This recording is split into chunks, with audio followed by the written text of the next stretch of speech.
जिसका जिक्र पूरे देश में हो रहा है कि ईडी, सीबीआई का दुरुपयोग किस तरह से पूरे देश में किया जा रहा है। वसूली के लिए ईडी का इस्तेमाल कैसे कर रही है भारतीय जनता पार्टी और पिछले कई सालों में कैसे किया है, उसका एक उदाहरण और बड़ा उदाहरण हरियाणा के अंदर भी देखने को मिल रहा है। वो लेकर के आज हम आपके सामने आए हैं। जब से इंडिया गठबंधन के तहत आम आदमी पार्टी के उम्मीदवार डॉक्टर सुशील गुप्ता जी को हमने मैदान में उतारा कुरुक्षेत्र से, तब से हमारी टीमें कुरुक्षेत्र लोकसभा के गांव-गांव में जा रही हैं और हर जगह पर लगभग बहुत जबरदस्त विरोध भारतीय जनता पार्टी का देखने को मिल रहा है। गांव के लोग कह रहे हैं कि भारतीय जनता पार्टी के नेताओं को प्रचार के लिए भी गांव में घुसने नहीं देंगे। ऐसा विरोध लगातार देखने को मिल रहा था और यही कारण था कि भारतीय जनता पार्टी का कोई भी उम्मीदवार कुरुक्षेत्र से चुनाव मैदान में उतरने को तैयार नहीं था। उसका सबसे बड़ा उदाहरण जो आज मुख्यमंत्री हैं प्रदेश के, नायब सैनी जी, वो वहां से सांसद थे और अगर उनको मुख्यमंत्री बनाना प्री प्लान्ड होता भारतीय जनता पार्टी का तो 3 महीने पहले, 3-4 महीने पहले उनको प्रदेश का अध्यक्ष नहीं बनाया गया होता। इसका मतलब भारतीय जनता पार्टी की ऐसी कोई योजना नहीं थी पहले, लेकिन जब उन्होंने देखा कि कुरुक्षेत्र से इंडिया गठबंधन के उम्मीदवार के सामने उनके पास कोई ऑप्शन नहीं है और नायब सैनी जी बुरी तरह से हारेंगे वहां से, तो उन्होंने एक एस्केप रूट देते हुए, क्योंकि प्रदेश अध्यक्ष की हार भारतीय जनता पार्टी के लिए पॉलिटिकल डेथ होती हरियाणा के अंदर, इसलिए उन्होंने एस्केप रूट देते हुए आनन फानन में नायब सैनी जी को मुख्यमंत्री बना करके वहां से निकाला, सेफ एग्जिट दिया। उसके बाद संदीप गर्ग एक स्थानीय व्यापारी हैं, उनको ज्वाइन कराया गया पार्टी में।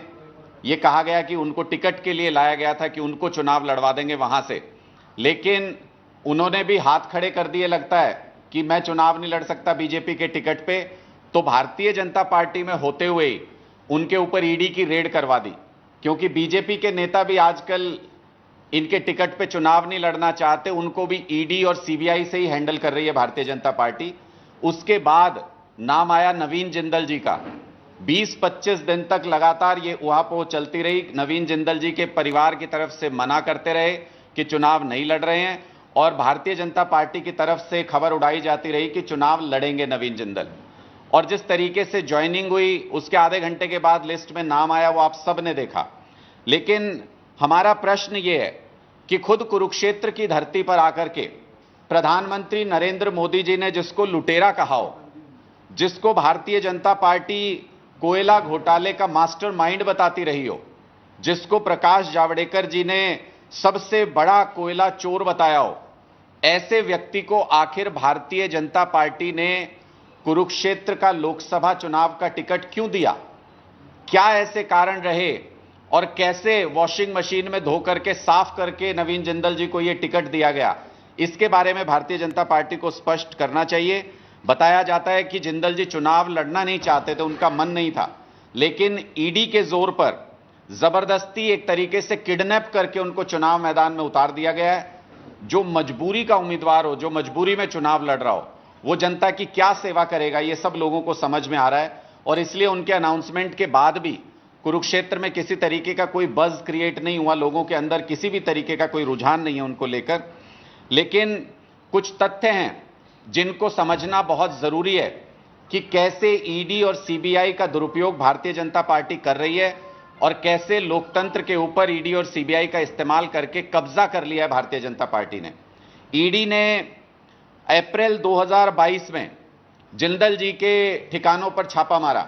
नवीन जिंदल जी की कंपनियों पर, उनके ठिकानों पर एक बहुत बड़ी छापेमारी हुई। उसके बाद 2023 में नवीन जिंदल जी ने अपनी पार्टी कांग्रेस में जब वो थे तो अपनी पार्टी को तो दिया 2 करोड़ रुपए चंदा और भारतीय जनता पार्टी को दिया 25 करोड़ रुपए चंदा।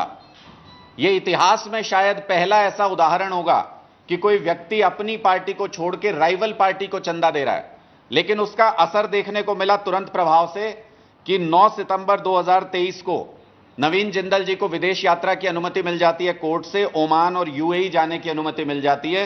12 अक्टूबर 2023 को अमेरिका, इंग्लैंड और यूएई जाने की अनुमति मिल जाती है। 23 जनवरी 2024 को अमेरिका, यूके और जर्मनी जाने की इनको अनुमति मिल जाती है और सीबीआई इनकी जमानत का कोई विरोध नहीं करती है। यह सरासर समझ में आता है कि एजेंसीज का किस तरीके से उगाही करके, चंदा लेकर के भारतीय जनता पार्टी ने दुरुपयोग किया। जिंदल जी ने कुल मिलाकर के कांग्रेस में रहते हुए भी 73 करोड़ रुपए चंदा भारतीय जनता पार्टी को दिया। वो किस लिए दिया?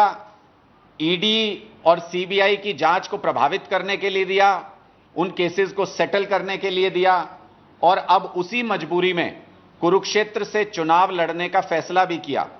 लेकिन लोगों के समक्ष ये सारी चीजें साफ हैं और हम भारतीय जनता पार्टी से ये सवाल पूछना चाहते हैं कि मजबूरी में आप नवीन जिंदल जी को एक तरीके से किडनैप करके या ईडी के जोर पर ले तो आए चुनाव लड़ने के लिए, लेकिन क्या प्रधानमंत्री जी या भारतीय जनता पार्टी के वरिष्ठ नेता ये स्पष्ट करेंगे कि ऐसी क्या मजबूरी रही कि जिसको आप कोयला चोर कहते थे, कोयला घोटाले का मास्टरमाइंड कहते थे, जिसको प्रधानमंत्री जी कुरुक्षेत्र में आके ही लुटेरा कह करके गए, उस नवीन जिंदल को आखिर भारतीय जनता पार्टी की कौन सी मजबूरी थी कि उनको कुरुक्षेत्र से चुनाव मैदान में उतारना पड़ा? क्या इससे यह स्पष्ट नहीं हो जाता है कि भारतीय जनता पार्टी में, पूरी भारतीय जनता पार्टी में कोई एक ऐसा उम्मीदवार नहीं था जो कुरुक्षेत्र से इंडिया गठबंधन के उम्मीदवार डॉक्टर सुशील गुप्ता जी का मुकाबला कर सके? क्या इससे यह स्पष्ट नहीं हो जाता है कि भारतीय जनता पार्टी को उधार में एक उम्मीदवार लाना पड़ा जिसको जबरदस्ती ईडी और सीबीआई के जोर पर यहां चुनाव मैदान में उतारा गया है? हम भारतीय जनता पार्टी से यह भी पूछना चाहते हैं कि क्या लोकतंत्र में उनका विश्वास पूरी तरह से खत्म हो गया है जो वो तानाशाही पर उतर आए हैं? हमने तो सुना था भारतीय जनता पार्टी कह रही है कि 400 पार करेंगे। अगर 400 पार कर सकते तो मैं ये सवाल पूछना चाहता हूं, तो पहले 400 ही पार कर लेते, उसके बाद केजरीवाल जी को भी जेल में डाल देते, हम सबको भी जेल में डाल देते। कम से कम 5 साल तो जेल में हमको रहना पड़ता क्योंकि आपकी बहुमत की सरकार होती। लेकिन आपको 400 पार का कॉन्फिडेंस नहीं है, आपको 40 पार का भी कॉन्फिडेंस नहीं है। इसलिए कांग्रेस के अकाउंट्स फ्रीज किए जा रहे हैं, सारे विरोधी पॉलिटिकल पार्टीज को ईडी के, इनकम टैक्स के समन और नोटिसेस भेजे जा रहे हैं। आम आदमी पार्टी की सारी लीडरशिप को जेल के अंदर डालना चाहते हैं। हमारे बड़े बड़े नेता, पार्टी के जो टॉप लीडरशिप है वो ऑलरेडी जेल में है, आज फिर समन दिया गया है।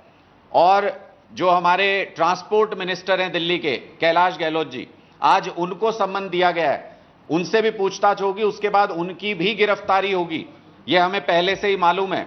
तो क्या पूरी विरोधी लीडरशिप को जेल में डाल के उनके अकाउंट फ्रीज करके तब मोदी जी चुनाव लड़ना चाहते हैं?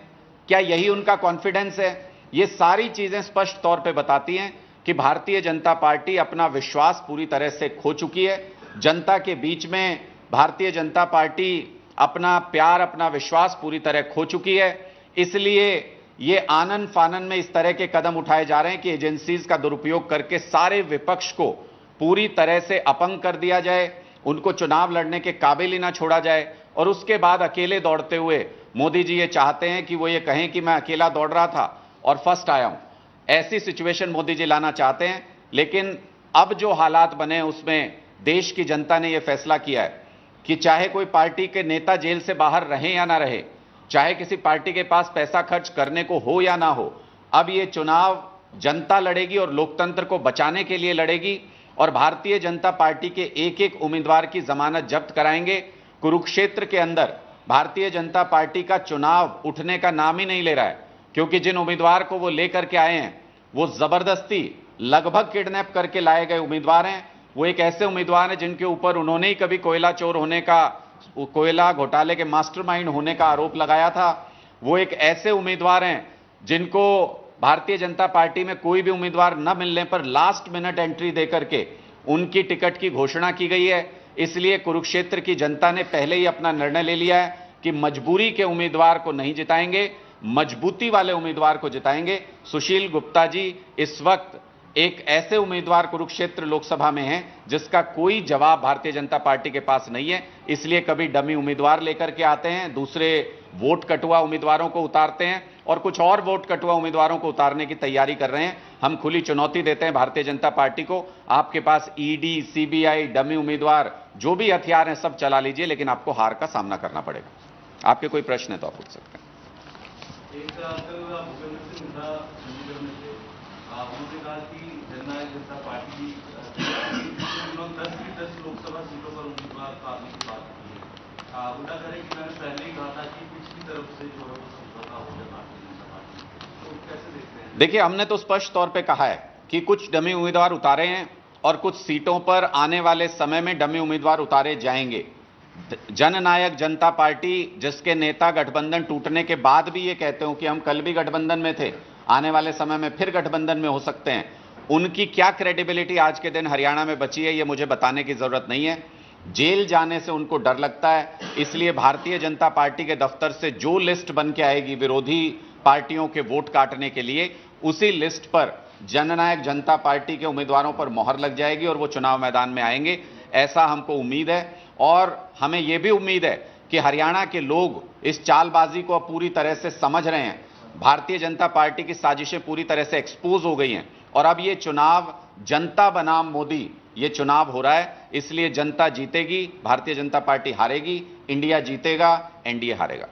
नवीन जिंदल के खिलाफ अभी भी सीबीआई के केसेस चल रहे हैं, तो क्या आप ये कह रहे हैं कि विशुद्ध रूप से ईडी और सीबीआई के प्रेशर में उन्होंने बीजेपी ज्वाइन की, उनको टिकट दिया गया? मुझे नहीं लगता कि इसमें किसी प्रकार का कोई संदेह किसी भी व्यक्ति को अब रह गया है कि ईडी और सीबीआई के दबाव में नवीन जिंदल जी को चुनाव मैदान में जबरदस्ती उतारा गया है। हमारे पास बहुत सारे लोगों के जरिए यह सूचना आई 20-25 दिन तक, जब यह चर्चा चलती रही कि नवीन जिंदल जी आएंगे चुनाव मैदान में। बहुत सारे उनके करीबी लोगों ने यह कंफर्म किया कि नहीं, वो चुनाव नहीं लड़ेंगे। हर वो तरीका इस्तेमाल करने के बाद नवीन जिंदल जी ने हर वो संभव प्रयास किया होगा कि उनको चुनाव मैदान में न उतरना पड़े, लेकिन भारतीय जनता पार्टी ने ईडी और सीबीआई के दम पर, मुझे लगता है कि जो संदीप गर्ग के यहां पर जो छापेमारी हुई वो एक अल्टीमेटम था कि जब हम भारतीय जनता पार्टी में एक व्यक्ति जो चुनाव लड़ने से मना कर रहा है उसके ऊपर छापेमारी करा सकते हैं, तो आप तो अभी हमारी पार्टी में भी नहीं है। उसके तुरंत बाद नवीन जिंदल जी का हां कर देना, पार्टी में शामिल हो जाना और आधे घंटे के अंदर टिकट का अनाउंसमेंट होना, यह साफ दिखाता है कि उनके अनाउंसमेंट के लिए लिस्ट को रोका गया था काफी समय से और लिस्ट को रिलीज करना सिर्फ उनकी ज्वाइनिंग पर निर्भर कर रहा था। इसलिए यह स्पष्ट है कि उनको मजबूरी में यहां से चुनाव लड़ना पड़ रहा है। वो कहीं से भी चुनाव लड़ने को तैयार नहीं थे। मजबूरी के इस उम्मीदवार को कुरुक्षेत्र की जनता नहीं ढोना चाहती है।